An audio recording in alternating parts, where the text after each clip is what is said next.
Bonjour à toutes et à tous, c'est Arca. Aujourd'hui, nous nous retrouvons dans la 12e partie du cours sur le calcul différentiel. Donc aujourd'hui, nous allons nous intéresser au théorème des fonctions implicites. Rentrons alors dans le vif du sujet. Donc soit E norme E et G norme G, deux cas espaces de Banach avec K soit le corps des réels, soit le corps des complexes. Et soit grand F norme grand F, un cas espace vectoriel normé avec une fois de plus K soit le corps des réels, soit le corps des complexes. Et soit F une application de E croix G dans grand F. Et soit U un ouvert selon E croix G, contenant seulement des points fléchés différenciables de F non vides.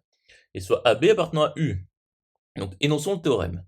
Donc différentiel partiel en A de F en B est un homéomorphisme de G T norme G, grand F T norme grand F et F de AB est égal à 0F, implique qu'il existe un voisinage V de AB tel qu'il existe un voisinage W de A tel que il existe une application phi de classe C1 de W norme E G norme G tel que pour tout xy de E croix G, xy appartient à V et f de xy égale 0f est équivalent à dire que x appartient à W et y égale phi de x. Et phi de W est un voisinage de f de A, et pour tout x de W, la différentielle de phi en x est égale à moins la réciproque de la différentielle de partielle en x de f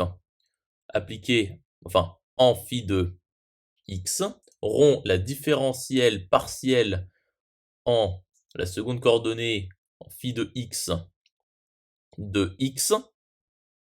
Passons alors à la démonstration. Donc, la différentielle partielle en la première coordonnée de f en a de b est un homomorphisme de g t norme g, grand F t norme grand F, par hypothèse. Donc, soit L, l'application qui associe xy de E croix G, et bien x f de xy. Donc, montrons que la différentielle de L en AB est un homomorphisme de E croix G norme E croix G dans E croix F norme E croix grand F. Donc, soit H1 H2 appartenant à E croix G. Donc, la différentielle de L de AB appliquée à H1 H2 est donc égale à H1. La différentielle partielle de F en la seconde coordonnée en B de A appliquée à H1 plus la différentielle de F partielle en la première coordonnée en A de B appliquée à H2. Continuons la démonstration. Donc, nous savons qu'il existe V1, V2 appartenant à V rond A croix V rond B, donc filtre des voisinages de A croix le filtre des voisinages de B, tel que V1 croix V2 est inclus dans V. Et L de V1 croix V2 est donc égal à G-1 de V1 croix V2, donc ici image réciproque également par G de V1 croix V2, qui est bien un voisinage de L de AB par continuité de G. Nous obtenons alors l'assertion que nous désirons avec grand J qui est égal à G restreinte à G-1 de V1 croix V2 et correstreinte à V1 croix V2. Donc montrons que pour tout x appartenant à V1, x0f appartient à L de V1 croix V2. Donc soit x appartenant à V1. Or, nous savons que L de V1 croix V2 est égal à V1 croix F de V1 croix V2. Et 0f est égal à F de AB qui appartient à F de V1 croix V2. Et donc x0f appartient bien à V1 croix F de V1 croix V2, qui est donc égal à L de V1 croix V2. Poursuivons la démonstration.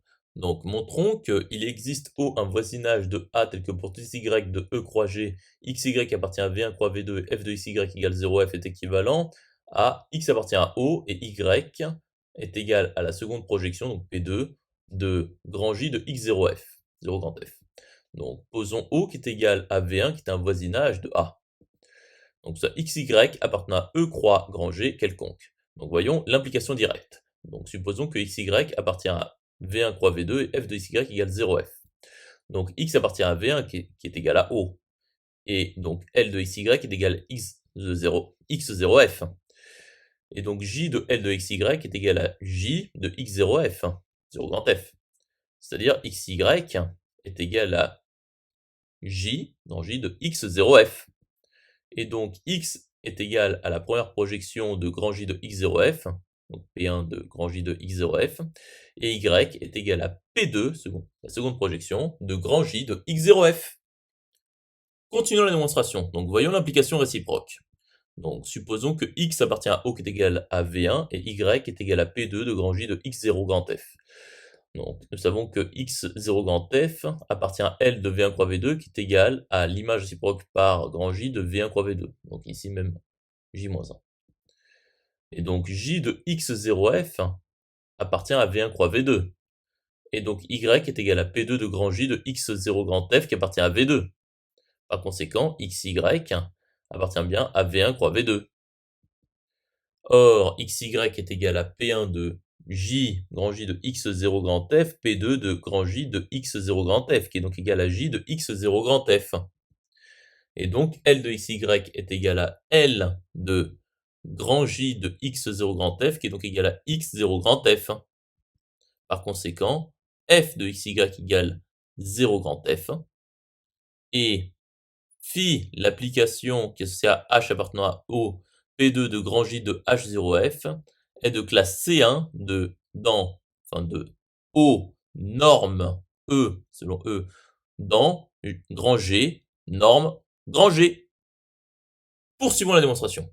Donc montrons que pour tout x appartenant à W, eh bien, la différentielle de phi en x est donc égale à moins la réciproque de la différentielle partielle de f en la première coordonnée en x de phi de x rond la différentielle de partielle de f en la seconde coordonnée en phi de x en x, enfin de x.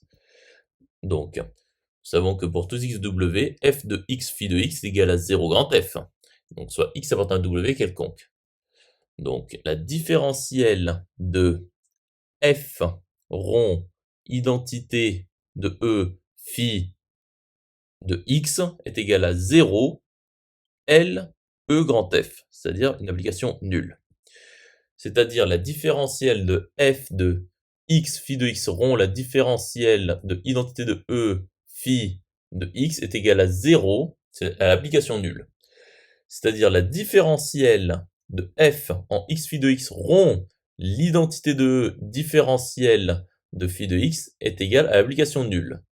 Et donc, en décomposant, la différentielle partielle de f en la première coordonnée en x de phi de x rond la différentielle de phi de x, plus la différentielle partielle de f en la seconde coordonnée en phi de x rond l'identité de E est égale à l'application nulle. C'est-à-dire la différentielle partielle de f en la première coordonnée en x de phi de x rond la différentielle de phi de x est égale à moins la différentielle partielle de f en la seconde coordonnée en phi de x, c'est-à-dire la différentielle de phi de x est égale à moins la réciproque de la différentielle partielle de f en la première coordonnée en x de phi de x rond la différentielle partielle de f en la seconde coordonnée en phi de x. Conclusion établie. J'espère que cette vidéo vous aura plu et vous sera utile. À présent, un serveur Discord est mis à votre disposition. Vous trouverez le lien dans la description. Nous nous retrouvons dans la 13e partie.